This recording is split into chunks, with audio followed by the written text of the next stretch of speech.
Jane McDonald was born in 1963 to Scottish parents Peter and Jean in Wakefield, West Yorkshire. I love growing up in Wakefield. I had a great upbringing, and it's not until you're older that you realise how blessed you are with the parents you're given. Oh my goodness me. Jane revisited her childhood home years later with her proud mum. Can't believe that I was born in this house. Helping shed light on what she was like as a toddler. Oh my God. Well, this is the room that you used to put me in while you did the breakfasts. That's right, yeah. And my pram used to go in that bay window. Yeah. And used to put the radio on. Do you remember what my first words were? Downtown. My first words were downtown. So she kind of sang before she could speak. I can quite imagine that if her mum played downtown in the house, that if she's got a musical ear, she would have picked that up. Downtown used to copy. And there used to be a bus queue right there, and they all used to wave to me. That was my first audience. Despite the impromptu cot-based concerts, Jane was a shy child, and hoping it would bring her out of her shell, her parents arranged piano lessons. But they didn't quite go to plan. In fact, the first piano teacher I had sacked me because she said I didn't have a musical note in my body. But the second guy was a guy called Francis Walker. And then one day he just said to me out the blue, he says, "You can't sing, can you?" And I said, "Well, I'll have a go." And then after I'd sang, he was silent for a while, and I thought, gosh, he don't like that. And then he said to me, "I think you should go to singing lessons." And I thought, I'm really bad. He wants me to go to singing lessons. So he said, "I think you should tell your mother that you're not going to play piano anymore and go to singing lessons instead." So I said, "I daren't. Now I've already been sacked from one piano teacher." So I said, "Please don't, can you have a word with her?" And he did, and he said, "Look, I think she's got a really good voice, and I think the money that you're spending on piano should be put into now her vocal training." So I started learning to sing professionally at about 13, 14-year-old. Jane's first public performance came at her local club. I was so painfully shy as a singer. I would just throw up, and if you told me to stand there, I couldn't do it. But they all knew I could sing, so organists used to say, "Come and sit at the side of me." And I used to just sit so nobody could see me from there. The organist used to be here. And he used to just put microphone in my hand, and I used to just sing Mississippi and Vive España. I always knew you'd be all right as soon as you took the microphone in your hand. You just changed completely. I think, like many people that are good singers, it doesn't follow that they are going to be performing greatly in front of audiences. You know, they often are shy. But what can you do? You've got this great voice, and you know somewhere inside you it needs to be heard. You have to be heard. I think with Jane, it's the shyness went away when she was communicating through the music and singing. In the early 80s, Jane began to tour working men's clubs, with her biggest fan always by her side. I knew Jane when her dad was a roadie, and he was such a help to her. And he was very feisty, and he didn't mess about. If it wasn't right for Jane, they didn't do it. I had a great time with my dad. I'm very blessed that I spent as many years in a van, up and down the whole M1, M62, with my dad reading the maps, going, where the heck are we? Because in those days, there were like 2 or 3 clubs a night we used to do. So I was lucky I had my dad. I had my dad all through my club career. I don't think that there's a tougher nursery slope when it comes to making your entry into the showbiz world than doing it via working men's clubs. You could be the best singer in the world. You go into a working man's club in the north of England at 11 o'clock on a Friday night, you've got to have more than a good voice. And that's really, I think, where she would hone her craft and her patter. Actually, to be a young girl, to stand up in that environment, which was probably quite sexist back in the day as well, really takes some nerve. So hats off to her for that. As a club singer, she was absolutely great, and I think probably then, I don't think rivalry is the right word, but she always sort of pushed everything. She was always like the first female singer to have a light show. So all the rest of us thought, oh, Jane McDonald's got a light show. Does that mean we've got to get one? You know, because she always pushed the boundaries. made it better than it ever was. Jane continued to tour the clubs for 15 years, but was dealt a huge blow when her beloved dad passed away in 1993. I don't think Jane expected her father to go when he did. He just went to bed and died in his sleep. She was devastated. We actually scattered my dad's ashes up here. This is where my dad spent nearly all his time. He loved it up here, and it's the allotments. It seems really strange coming back here. In fact, when my dad died, I had to give up the clubs. Every club I went into, people used to say, "Where's your dad?" You know, because he was such a larger-than-life character. I couldn't keep going through that every night, so that's when I ran away to sea. I ran away to sea.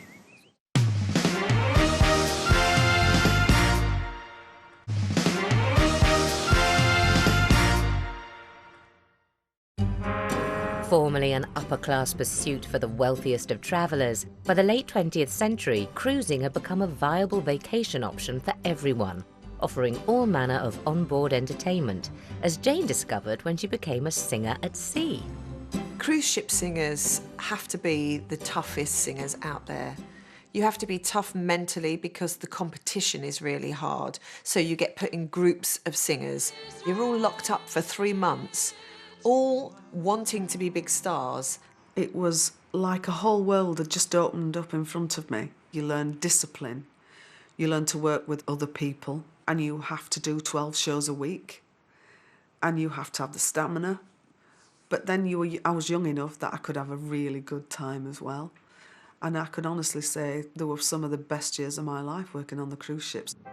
Having sung at sea for several years, Jane was eventually made an offer she'd yearned for, to appear as a headliner on the Galaxy, a passenger liner every bit as starry as its grand name. Being offered to be the lead singer on a cruise ship, she knew what that meant. She knew that that meant this was my chance to shine. Now, last time I was on here, I had a box downstairs, and it wasn't even as big as the bathroom, so I know I've really made it now. Although many passengers were on board simply for pleasure, one man was hard at work, filming a BBC documentary called The Cruise. Jane's life was about to change forever. The Cruise was really a television experiment, and I was asked by the BBC to go and try and make a film, or possibly a series, we didn't know, just on my own with a camera. So there's no crew, just one man and his camera, and see what happened. He was clearly on the lookout for characters that would pepper this show, that would make it a memorable viewing experience. And there is my stage. Oh, my God. You feel as if you finally made it when you do a show in something like this. And somebody mentioned that there was a British singer on board. I got a call from Chris Terrell to say he was from the BBC, and I put the phone down on him because I thought somebody was winding me up. I didn't give up, and I persevered and persuaded her in the end that I was for real.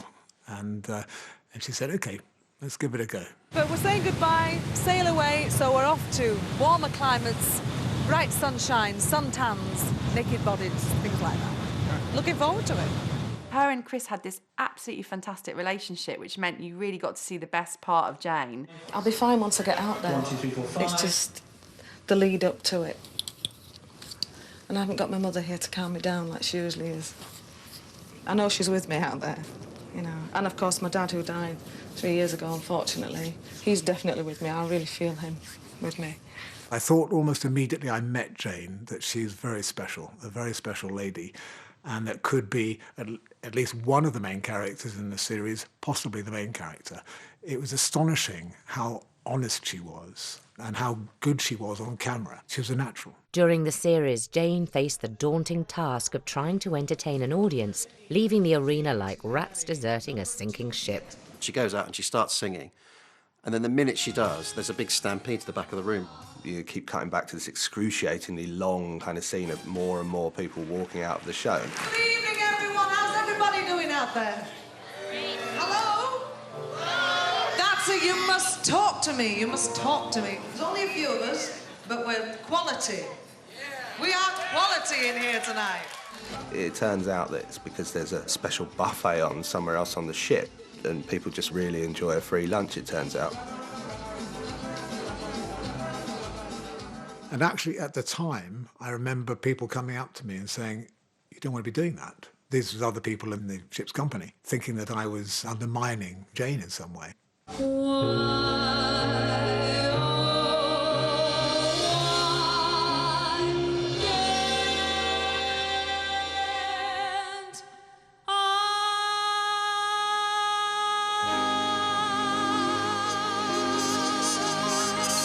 But I took Jane aside and I said, look, this won't be taken in the wrong way, but people need to understand what you've been going through and what you do go through and what other singers like yourself do go through on cruise ships. She was vulnerable, she was authentic, she was prepared to show us that, which is really daring and brave, actually. Chris captured these incredible moments where your heart really went out to her.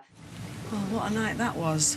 Sometimes I come off and I wonder, you know, what do they want? But I just don't know. I just couldn't seem to get that tonight. I was out there doing my best and I thought, what am I doing wrong? You know. What are the telltale signs of an audience when you feel that you've lost them a bit? Well, when they all walk out. When people start walking out of your show, it's usually not because they think you're rubbish. It's usually that there's that much going on a cruise ship that they want to try a bit of everything. And if you're up against a chocolate buffet, I don't care who you are going to get up halfway through and go and have a bit of chocolate. Because I would have done. If I was sat watching me, I'd have thought, don't care how good you are or how bad you are, I'm off for a bit of chocolate. And that is really good grounding. And I think every artist has got to learn to die a few times to be a success. I'm still learning. I'm still learning every day. And I'm determined I'm going to be the best that I can possibly be. But by God, you have to take some knocks on the way. With Jane wearing her heart on her sleeve, she decided to roll up her actual ones and seek some stagecraft advice from the ship's dance captain, Jack. Teach me tonight. Jack helped me with things to do on stage. I was always very good at talking to the audience, but he gave me a bit more professionalism. So, you know, a hand movement or a gesture, you know, to the audience. And he gave me a bit of stage presence. One of the things that marks a really great artist is their ability to see their weaknesses. The relationship with the dancer meant that she then had a chance to think about her physicality, and when she became more relaxed, the audience came in. Jane's newfound stage sass enabled her next performance to hit the high notes on the high seas. You play me like jazz hot, baby, it's holding my soul together. And as the cruise launched as a primetime series in 1998, Jane's popularity started to come in spectacular waves. I also remember ringing Jane saying, you know, this could be quite big, Jane. You might even get recognised in the supermarket queue one day. Every inch a star. Super.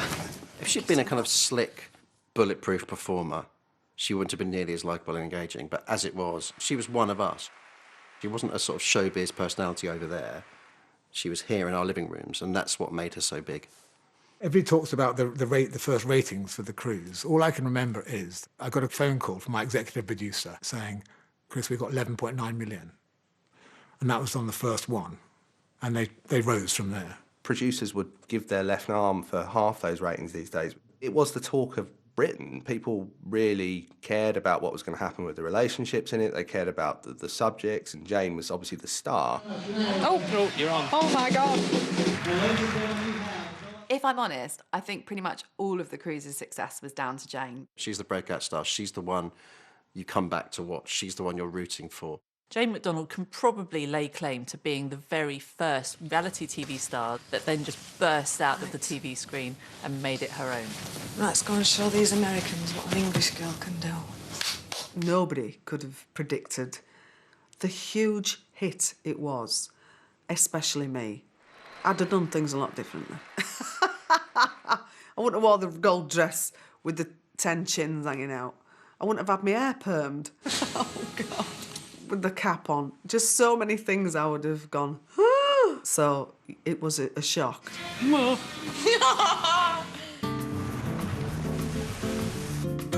With viewers fascinated by all things Jane, her relationship with Henrik Brixen, a marine engineer she'd met in 1996, was also brought into full focus. This is Henrik, who I've been talking about all week. Constantly, I might add. Oh, really? On camera, yes. I'm sorry. But this is it. The love of my life is finally here. I met Henrik when he came on to fix the boiler. We got on extremely well, and he was very handsome. And I thought, he's lovely, yeah. So that was it. It was very important to see the romantic side of her life, because when you watch somebody performing on television, at some point you're going to wonder who they're with, or if they're happy, if they're sad. So to see the romantic side of things, which we all like to know about, it just packaged everything up perfectly. It wasn't that Jane was just a cruise ship singer. She was a whole personality, and what a personality. But I had to find every angle. I didn't want to leave anything out. I think it was a testament to how strong a grip Jane McDonald had on the audience's affections that by the time the cruise had come to the end, the cameras followed her all the way off the ship and to her wedding. My mouth's like Gandhi's flip-flop at the moment. Everyone gets married on telly now, everyone. You know, it's not uncommon. But when she did it, it was a really brave thing to do. Oops, just fall over my dress. That was a really significant moment, and I think something that absolutely cemented her in the public consciousness. You may now kiss each other. In this intimate moment, the camera was closer to Jane than ever before, or perhaps anyone ever before. It was Jane's special day, it was Jane's special moment, and I was as close to Jane at that moment of will you, won't you, will you accept this man, etc. I was as close to her physically as Henrik was. I was right on her shoulder. As Jane and Henrik walked off into the sunset, their marriage wasn't the only thing to celebrate. Oh my goodness me! Jane had now signed a record deal and was enjoying the perks of stardom with wide-eyed innocence. Oh my God! Look, this can't be mine. This can't be mine. This is not mine, is it? I think record companies would have been mad if they hadn't offered her a contract after the cruise, because she'd made such an impact on the screen. Oh, I like this. This is wonderful. Is this what happens then when you get a recording contract? I don't know. Can I be your friend? Oh, yes, please. You are, darling. You are, Chris. Without a doubt, Chris Terrell is the most important person in my whole career to date. He was the one that saw something in me that nobody else had seen. And I will be grateful to Chris Terrell for the rest of my life. Very proud in my own small way of being something of a springboard for her 20 years ago, but my goodness me. You know, I was the rocket booster that I fell away a long time ago. She has gone into orbit and she's kept herself up there in her own way, and that's fantastic. Following in the famous footsteps of the Beatles, Jane recorded her debut album at the iconic Abbey Road Studios. LA is a great big freeway. Put 100 down and buy a car. In a week, maybe two, they'll make you a star. My husband and I were asked to do the backing vocals on her album. And I remember thinking, oh, that's that woman off the cruise programme. Oh, that's, you know, we were kind of doing really cool, trancey soul music sessions, and suddenly we were asked to do Jane McDonald, and I was thinking, I'm not too sure that's very credible.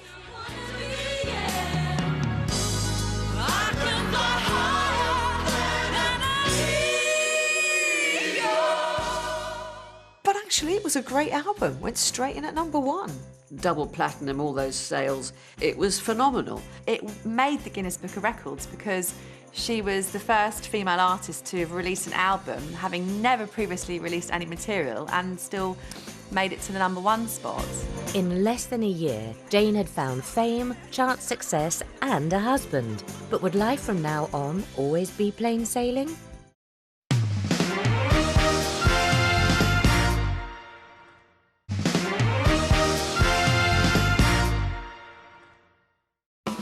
By the end of the 90s, the British public had taken Jane McDonald to their hearts. We'd followed her fortunes as a cruise ship singer, seen her debut album top the charts, and even shared her wedding day.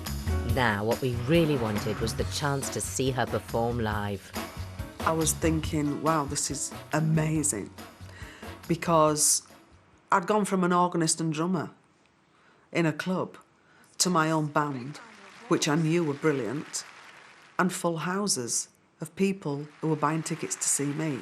She's unbelievable live, and she's consistent. Every performance is right up there. Some people that have good and bad days, she's always on it. This is the moment. Damn all the odds. She's got enormous vocal control, so she can have a really small voice and tell a story, but then when she needs to just let rip and do those big Judy Garland, knock 'em right out at the back of the auditorium notes, she can do that too. The greatest moment.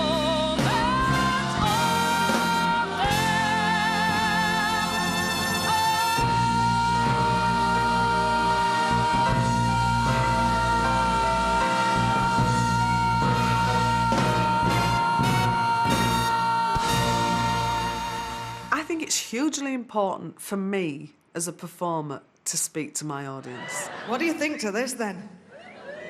Do you know, I've always said if I wasn't a woman, I'd be a man in drag. Audiences take to her because she's sort of like the girl next door. They think of her as the girl next door and they say to me, is she as nice as she looks? And she is, but she's got something extra special. That special talent extended to songwriting too, when Jane penned this heartfelt ballad especially for her mum. You are the one who makes me smile, who makes each single day worthwhile. It was a hugely emotional time when I sang The Hand That Leaves Me for my mother for the first time. And I wanted her to know just how much I love her and how much she guided me. Thank you for it all, but thank you most of all for the hand that leads me. Jane, I've got to say, is really good at holding the emotion in. I think all the backing singers had got tears rolling down the cheeks, and she was just battling on. Thanks, Mum.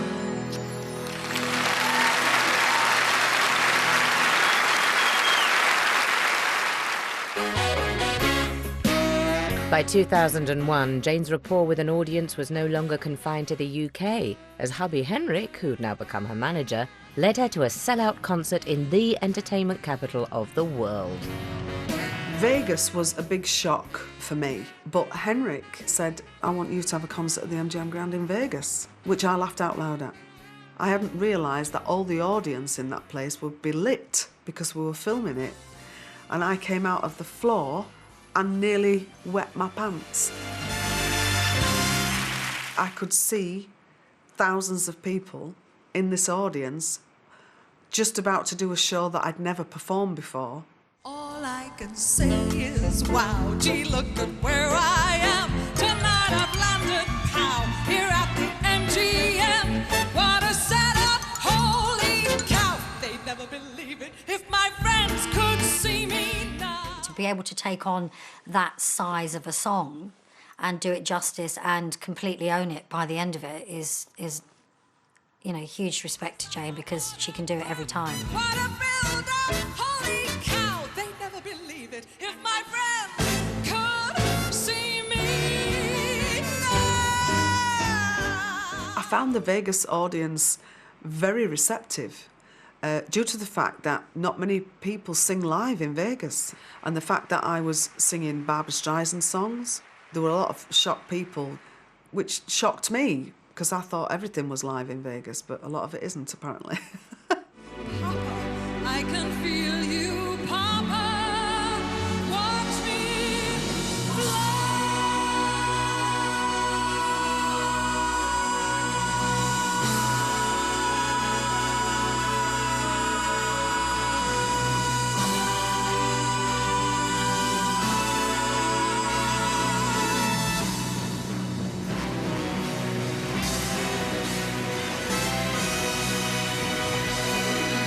At the end of it, saying, Papa, can you see me? Papa, can you hear me? No wonder I was crying. If I did it now, I'd probably cry as well, because it's me talking to my dad. Jane's fairy tale life seemed perfect, but But barely a year after her Vegas triumph, she was forced to come to terms with an unexpected heartbreak. The split up from Henrik was not my decision. Henrik tried his very, very best, and he was brilliant at what he did, but he didn't know the industry. And we'd come to a point where Henrik had made quite a few enemies, and he said, if I don't leave, you are never going to have a career. And this is why I never talk about Henrik in a bad light at all, because he was the one who walked out of the marriage to save my career. I took 2 years off, and it was hard. It was because I didn't just lose my husband, I lost my manager. Work is my saviour, and you know, you need to go out there and pay bills, and that's what got me back. And at times like this, a natter with the girls about your problems can also be a much-needed tonic. Thankfully, in 2004, Jane found the perfect place to do just that. I had a boyfriend who was a bit frisky, I have to say. It's only It's a one. good No, memory. only one. Only one. But he said, let's have some mirrors on the ceiling. And I thought, oh, that sounds nice. We'll have a bit of that. And when we got these mirrors put on the ceiling, we could see the bus queue and they could see us. I felt as if I fitted in straight away. I was that northern gritty voice. Straight talker, no nonsense, bit of fun. I do remember her joining the show, and I certainly got on with her instantly. There was never a moment of kind of awkwardness, which there can be, obviously, when you've got a tight-knit group and somebody else comes in. But it was really seamless. I remember my first time as a panellist, the person that completely reassured me, put me at my ease and made me feel totally welcome, above and beyond everyone and anything else, was Jane. And Jane said, oh, you know, as long as you have a laugh, it doesn't matter. She said, as long as you're honest and we have a laugh, it's fine. I love my garden. Yeah. I'll tell you Still what, a friend? It's a very much a friend, and my bush has never been so well trimmed. She was always one of the most likeable members of the panel, and probably the funniest. You know, she'd let slip accidental innuendos and then crack up laughing at them. So I quite like an accent. I like a guttural sound, but I like it very deep. OK. So does Barry White. No, I mean the voice. You dirty lot! I like a deep voice. I don't find it difficult talking about my personal life at all. I think because I've come from a docusoap where my whole life was shown. It's lovely having that comfortable relationship with someone where you can just sit in a room and not speak for an hour or so. And yet you can be chatty 1 minute, and also I had that with Henrik. That was a good part of my marriage, ladies and gentlemen. I did have a good bit. And that was when we didn't speak. She's ordinary with a bit of sparkle around her, if you can be both of those things. And I think the audience really, really relates to that. Loose Women had given Jane the chance to reconnect with a TV audience and enabled her to forge new lifelong friendships. And if that wasn't enough, amazingly, it would also lead to a chance encounter with an old flame. There's a lovely romantic postscript to Jane McDonald's involvement with Loose Women, because she was actually waiting to go on one day and she was having her makeup done, and on the monitor she spotted a very familiar face, and it happened to belong to her long ago ex-boyfriend. I was in a band called The Surgers then, and I was doing This Morning, promoting the Best Of album, Searchers, and she was in the same studio doing Loose Women. And I looked up on the monitor, and there he was. And I said to Donna, the makeup girl, oh my goodness, I used to go out with him. And she said, well, go and say hello. I said, I can't just nip up and say hello. She says, of course you can say hello. And she dragged me, did Donna, up to the This Morning studio. She popped her head round the corner and says, remember me? And I went, Jane! And it was like, boom, as if we'd never, ever left each other. I was just 18 when we were first couple, and I was a barmaid. And she was actually dancing on top of the bar in red leather shorts. So she did tend to stick out a little bit anyway, but I asked the owner of the club if I could meet her afterwards, and we were introduced then. And he was the drummer in Liquid Gold with a massive hit of Dance Yourself Dizzy.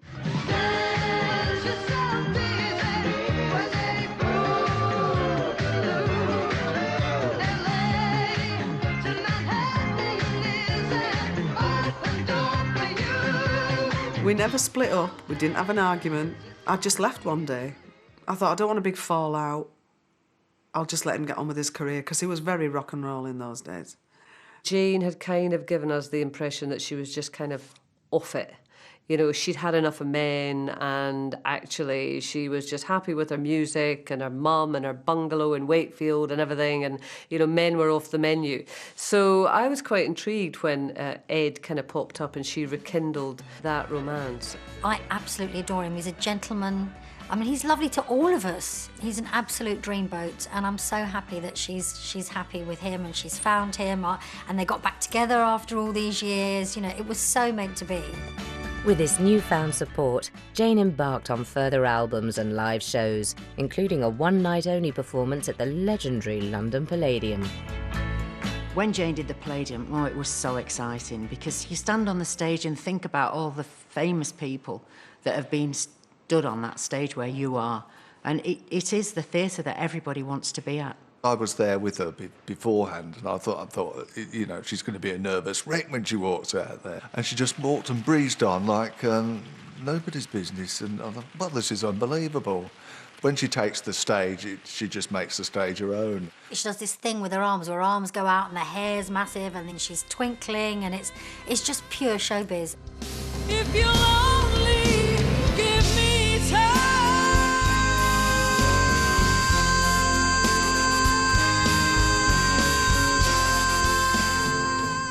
The great thing about the type of music that Jane makes and the appeal that she has is that the fans are very, very loyal. On live gigs, yeah, you definitely see, certainly the first few rows, you see kind of alternating faces that you recognise, definitely. And they invest a huge amount of time and money and everything in coming to support Jane at all these gigs, all around the UK, all over the country. I was clenched for all I was worth. I tell you what, you couldn't get a bus ticket between the cheeks of my backside then on that last note. It was a lovely evening. I had my mother and my family up in the royal box with their own toilet. How fab is that? And then I had the Loose Women all down there as well, and my army of loyal, fabulous fans. It's not just about the singing. It's about the visual effect. It's about the wow factor. She's normally planning her shows like at least 8 to 12 months beforehand. So we get together and there's always at least 6 months to get the costumes all ready and started.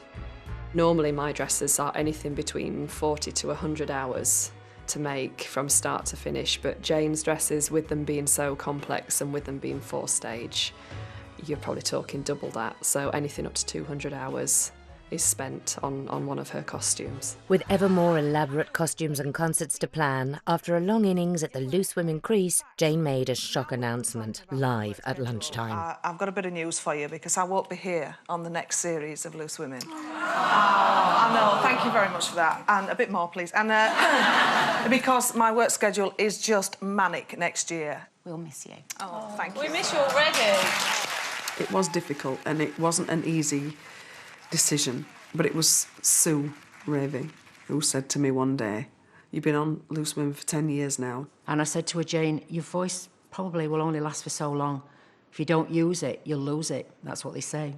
And it struck home like you've never seen before. And I thought, wow, yeah. I was sad, really sad to see her go. But she's very talented, and as much as she was wonderful on the panel of Loose Women, that she has to sing. She's got to do that. That's what Jane is. Whilst the door was left open for regular guest appearances, an emotional Jane was given a send-off to remember. And of course, she couldn't go without belting out a tune for her adoring public, and this one was a heartfelt tribute to her lovely fella.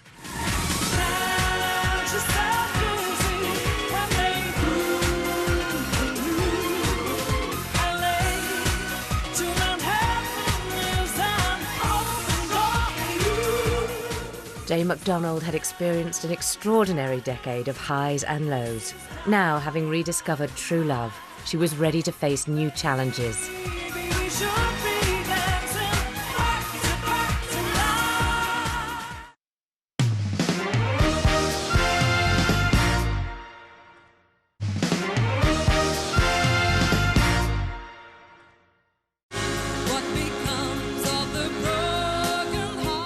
Throughout her musical career, Jane McDonald has performed everywhere, from the high seas to the Vegas MGM Grand. But perhaps her greatest stage challenge came in 2015, when Andrew Lloyd Webber chose her to star in his musical Cats. There's one thing in being a singer on a cruise ship, one thing in being a singer touring, but Lloyd Webber is at the apex of the musicals world. Apex. And for him personally to choose her, that's a big, big endorsement. I absolutely loved being in Cats. Being chosen by Andrew Lloyd Webber is like acceptance. His invitation wasn't just any old role in Cats. It was the role of Grisabella, which meant banging out the big showstopper, Memory. If you touch me. Jane's emotional rendition of this classic from Cats continues to delight audiences as she now performs it in concert. I watched her every night. Every time she sang Memory, it sent a chill down my spine. Being in Cats, that changed my whole perception of who I am, what I am, and where I'm going. Look, a new day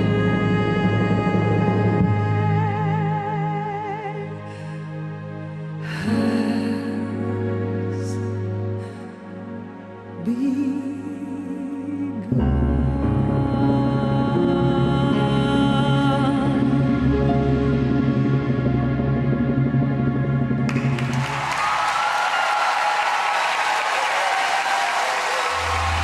Almost 2 decades after finding fame on a big boat, Oh my God, look at this. There it is, on the left-hand side. What a magnificent ship. Oh, my heart's pounding. in 2017, Jane found herself back on one. Well, several, actually. Oh my God, I've got a sweet! Cruising with Jane McDonald. It does what it says on the tin. Hi, I'm Jane McDonald. Did someone mention cruise? She goes on lots of different cruises, Never guess where I am. all over the world, from the Baltic to the Mediterranean to the Caribbean. She's now the presenter, she's the guide. It's like a millionaire's house, isn't it? This is what you see on the telly, you know, in Grand Designs and stuff like that. This is beautiful.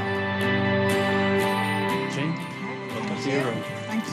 And by this point in her career, Jane was hardly going to travel steerage. Oh my goodness me! It's bigger than my house. It's really funny after starting off on a boat, she's back on a boat, but it's sort of her own boat now, isn't it, really? I've got a sauna. Look at this. You can sit there in the nuddy and nobody can see you. Mind you, I'm in the honour suite. In the honour suite. I am thrilled to bits to be back on cruise ships, and I want to show everybody why I love cruising so much. This is fantastic. Whoever thought of the idea of doing a TV show about cruising holidays? And of course, she's the most obvious person to present it. It's a kind of holiday for the eyes. It looks great. She goes to great places, and she's really good at it. But Jane's enthusiasm wasn't restricted to luxury cabins, as her jaunts ashore proved. I